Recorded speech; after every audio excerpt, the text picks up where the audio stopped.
பாதிக்கப்பட்டதுனால நான் பெரம்பலூர் எஸ்பி ஆஃபீஸில் கம்ப்ளைண்ட் பண்ணியிருந்தேன். அது சம்மந்தப்பட்ட ஏரியா எதுவோ அங்கே போய் கம்ப்ளைண்ட் கொடுக்கணும் அப்படின்னு சொல்லியிருந்தாங்க. அதனால் நான் பெரம்பலூர் டிஸ்ட்ரிக்ட்னால கம்ப்ளைண்ட் அங்கே ஃபார்வர்ட் பண்ணால் அங்கேருந்து எஃப்ஐஆர் எல்லாமே போட்டு பெரம்பலூர்லேருந்து மதுரைக்கு அனுப்பிட்டாங்க. அது சம்மந்தமாக இன்றைக்கி பார்க்க சொன்னாங்க. பார்த்துட்டோம். மேற்கொண்டு நடவடிக்கை எடுக்கணும்னு சொன்னோம். சரிங்க, எடுக்கிறோன்னு சொல்லியிருக்காங்க. இப்போ இன்னொரு பையன் வேற அது நீங்கள் இல்லை நான் அப்படின்னு சொல்லி பேட்டியெல்லாம் கொடுத்து நீடிக்குது. இந்த கேள்வியை போய் அவங்கள்ட்ட தான் கேட்கணும். எனக்கு தெரியாது. விழுந்த பையன் நான் தான். பாதிக்கப்பட்டதுனால தான் இவ்வளோ தூரம் நான் நிற்கிறேன். இல்லை, அவர் அதுக்கான அந்த வீடியோ ஃபோட்டோ ரிலீஸ் பண்ணுறாரு. இன்றைக்கு வரைக்கும் நீங்கள் அது தொடர்பாக வீடியோ ஃபோட்டோ எதுவுமே கொடுக்கலையே, அது சொல்லுங்கள். இல்லை, நீங்கள் எப்படி வந்தீங்க? பஸ்ஸில் வந்தீங்களா வேனில்? பஸ்ஸில் வந்தோம். எந்த பஸ்ஸில்? கவர்மெண்ட் பஸ் தான். அங்கே பெரம்பலூர்லேருந்து பஸ்லேயே தான் வந்துட்டு இங்கே வந்துட்டு சாப்பிட்டதுக்கப்புறம் ஆட்டோவில் வந்து.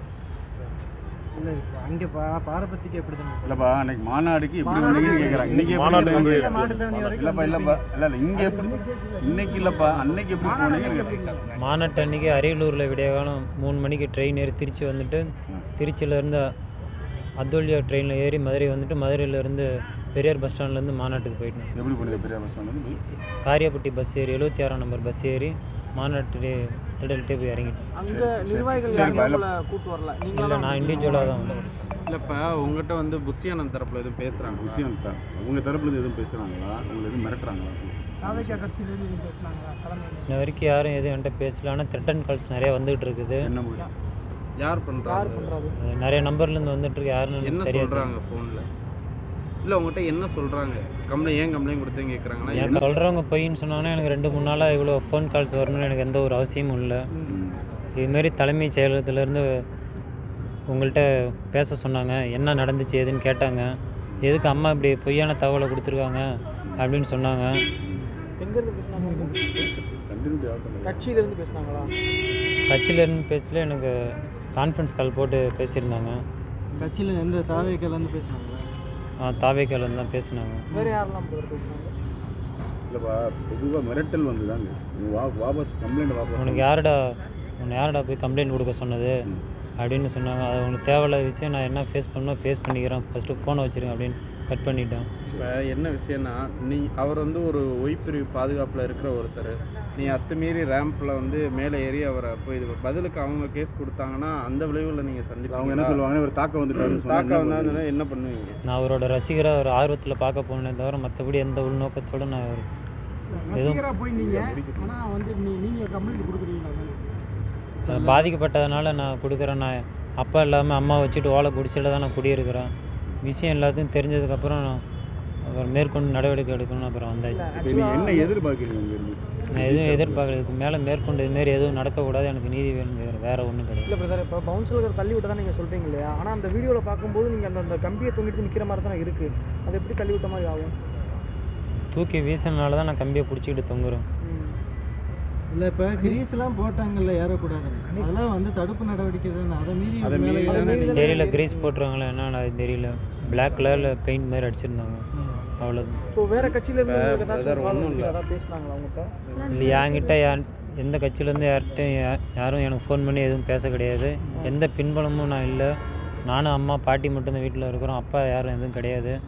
ஓலை குடிச்சல என்னை யாரோ ஃபோர்ஸ் பண்ணி இப்படி பண்ணு அப்படி பண்ணு எதுவும் தூண்டல் பேரில் யாரும் எனக்கு எதுவும் சொல்லிக் கொடுக்கவும் கிடையாது.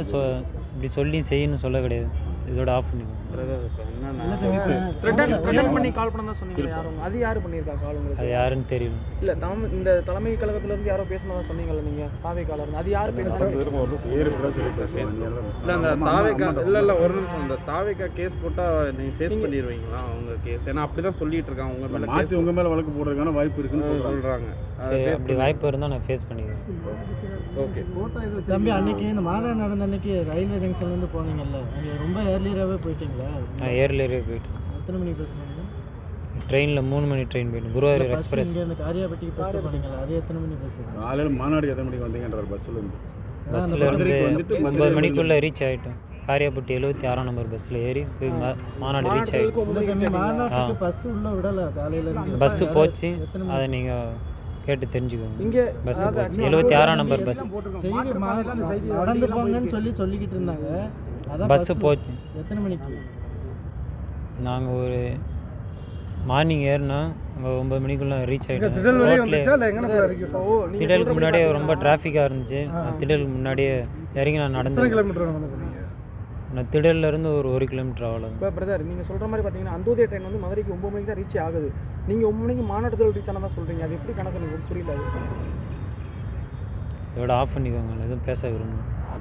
இல்லை நான் கேட்கணும். நீங்கள் அவங்க விஷயம் பதட்டம் இல்லாமல் டென்ஷன் அவங்க ட்ரெயின் இந்த ட்ரெயின் வருதுன்னு சொல்கிறாங்க. நீங்கள் வந்து இறங்கியிருந்தா எப்படி 9 மணிக்கு போனீங்கன்னு அவர் கேட்குறாரு. என்னன்னா பேசிக்காக இன்னொருத்தர் வந்து சொல்கிறனால இவ்வளோ கேள்வி வைக்கிறாங்க. இவ்வளோ கேள்வி வைக்க மாட்டாங்க. நீங்கள் ஒருத்தாள் வந்துருந்தீங்க இவ்வளோ கேள்வி வந்துடாது. ட்ரெயின் எத்தனை மணி வந்துச்சு, நீங்கள் எத்தனை மணிக்கு இறங்குறீங்க, நீங்கள் சொல்கிறது தப்பான்னு எல்லாரும் சந்தேகப்படுறாங்க. அதான் ட்ரெயினில் நீங்கள் வந்து இறங்குறேன்னா எந்த இடத்துல ட்ரெயின் இறங்குனீங்க? அந்த ட்ரெயினில் வந்தீங்களா? அந்த ட்ரெயினில் தான் வந்து இறங்கினா பெரியார் பஸ் ஸ்டாண்டில் பஸ் ஏறி அப்புறம் மாநாட்டு திடல் போயிட்டேன். போடுறாங்க. அதுக்காக நான் இந்த கட்சியோட ஃபோட்டோ இருந்தேன்னா இப்போ இந்த கட்சிக்கு ஆதரவு தெரிவிக்கிறேன்னு அர்த்தமா? இல்லை அதெல்லாம் போட்டு அவங்க தான் கேட்குறாங்க. அது வந்து அது அவங்களோட க்ரியேட்டிவிட்டியாக இருக்கும். அதுக்கெலாம் நம்ம பதில் சொல்லிட்டு இருக்க முடியாது. இவ்வளவு சொல்கிறாங்க. இன்னைக்கு வரைக்கும் நீங்கள் இந்த மாநாட்டுக்கு போனதுக்கான அந்த வீடியோ ஃபோட்டோ ரிலீஸ் பண்ணாமல் இருக்கீங்களா? என்ன காரணம்? என்ன ஃபோட்டோ தான் எடுத்துக்கலாம் வச்சுருக்கீங்களா?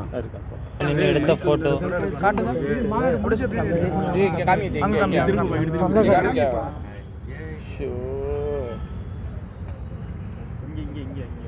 இருங்கப்பா, வாட்ஸ்அப்பில் போட்டுக்கோங்க. இவனும் வேற பேரான்னு சொல்லிவிடுங்க சார். நம்ம எங்களுக்கு இதெல்லாம் எதுவுமே தெரியாது. நாங்கள் மாறாட்டம்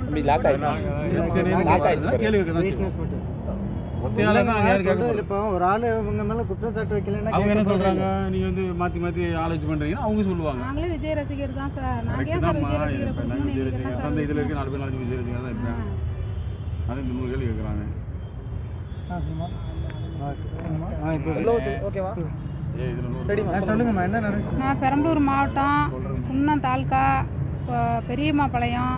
என் பேர் சந்தோஷம், பையன் பேர் சரத்குமார்.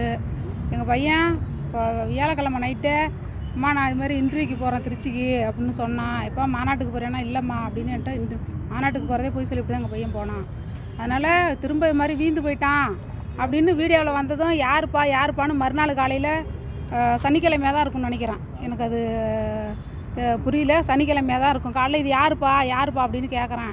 இல்லைம்மா நான் இல்லைம்மா விடுமா, நான் நல்லா இருக்கேன், இங்கே அடியாடா சாப்பிட்டியாடா, என்னடா பண்ணுனேன், என்னடா ஆச்சுன்னு. இல்லைம்மா விடுமா, நல்லா இருக்கேன், விடுமா, நான் ஊருக்கு வரேன், நீ சாப்பிட்டு ஒன்றும் நினைக்காதம்மா, சாப்பிட்டு படுமா அப்படின்னு சொன்னான். திரும்ப வீட்டுக்கு வந்து உள்ளே படுத்தவன் எந்திரிக்கவே இல்லை, சோர்ந்து போய் படுத்துருந்தான். மாத்திரை வாங்கிட்டு வந்து சாப்பிட்றான். ஒன்றுமே இல்லைங்கிறியே ஏன்டா அப்படின்னு கேட்டேன். ஒன்றும் இல்லைம்மா விடுமா, நான் தான் உயிரோடு வந்துட்டேனே விடுமா அப்படின்னு சொன்னான். ஆனால் வீழ்ந்தது என் பையன் தான் சார், பாதிக்கப்பட்டது நாங்கள் தான். நாங்கள் ஏன் சார் இவ்வளோ தூரம் வரோம்? எங்களுக்கு பின்னாடி யாருமே தூண்டுதோலும் கிடையாது, எங்களுக்கு ஆதரவும் கிடையாது. எந்த கட்சியுமே சரிதான். என் பிள்ளை வீழ்ந்து போச்சு, சரத்குமார் தான் வீழ்ந்தது. அவங்களுடைய அம்மா தான் நான். அந்த பையன் பேட்டி கொடுக்குறான்னா அந்த பையன் என் பிள்ளை கிடையாது, நானும் அவங்க அம்மா கிடையாது. இதான் சார் உண்மை, இதான் உண்மை. என் பேர் சந்தோஷம். இல்லைங்கம்மா, இப்போ அந்த பையன் உங்கள் மேலே ஒரு அவதூறு பரப்புறாப்புல, இல்லை அவர் மேலே எதுவும் கம்ப்ளைண்ட் கொடுப்பீங்களா? ஏன்னா தொடர்ந்து அந்த பையன் யாருன்னு எனக்கு தெரியாது சார், என்ன ஊருன்னு தெரியாது, என்ன மாவட்டம்னு தெரியாது. நாங்கள் எதுக்கு சார் அந்த பையன் மேலே கம்ப்ளைண்ட் கொடுக்கணும்? எங்களை தான் சார் போடுறாங்க. நாங்கள் இப்போ ஏதாவது தப்பாக அவங்கள பற்றி பேசியிருக்கோமா சார்? சொல்லுங்கள் சார். கோர்ட்டில் அவங்களும் ப்ரூவ் பண்ணிட்டு நம்மளும் பண்ணணும். என்ன சார் இனிஷியல் தான் சார் பண்ணியிருக்காங்க. சொல்லுங்கள், கமெண்ட் பண்ணிடுறாங்க, எல்லாம் சொல்கிறாங்க. அவங்களும் ஆனோட அவங்க தாய் என்னை மாதிரி தானே நினச்சிருப்பாங்க. சொல்லுங்கள், அவங்க என் பிள்ளையா அவங்கள பிள்ளையா இருந்தால் அதுமாரி தானே நினச்சிருப்பாங்க. அவங்க அம்மாவை இன்றைக்கி பேட்டி கொடுத்துருக்காங்க என்ன ரொம்ப தவறாக பேசி. சொல்லுங்கள், எங்களுக்கு நீதி வேணும், நியாயம் வேணும் சார். எங்கள் பையனுக்கு இதுமாரி ஆனது இன்னொரு பையனுக்கு ஆகக்கூடாது. எங்களுக்கு இன்னொரு பையனுக்கு வரக்கூடாது. எங்களுக்கு நியாயம் கிடைக்கணும் சார். இதுமாரி நடக்கக்கூடாது. எந்த பிள்ளைக்கும் இந்த மாதிரி நடக்கக்கூடாது. பேர் சந்தோஷம் சார், பெரியம்மாபாளையம். என் பையன் பேர் சரத்குமார்.